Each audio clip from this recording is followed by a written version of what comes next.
তুই ভাই আসসালামু আলাইকুম। এই যে সরিষার তেল আমার মেশিন থেকে তেল ছাড়ানো হয়েছে। এই সরিষার তেল, এই সরিষার তেল দিয়ে অল্প দিছি। এই সরিষার তেল দিয়ে আজকে এই যে ভাই মুরগির গোস্তের কাবাব, এই যে আমরা শিক কাবাব খাবো ইনশাল্লাহ। এই যে এখন মাখিয়ে রাখতেছি বিভিন্ন মশলা, যেগুলি প্রয়োজনীয় মশলা সেগুলি দেওয়া হয়েছে। এর পাশাপাশি আজকে ওই যে আমার সরিষার তেল যেটা আমার মেশিনে ছাড়াইছি, এই সরিষার তেল মাখাইছি।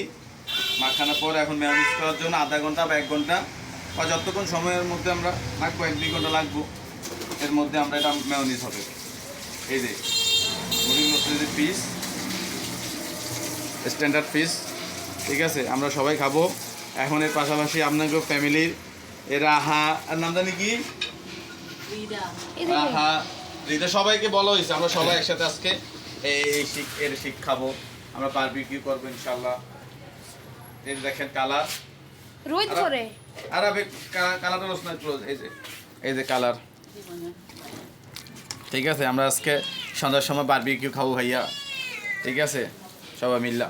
ওদেরকে বলা হয়েছে ওরা আসবে, আমরা সবাই মিলে খাবো ইনশাল্লাহ। আলাপ কাট।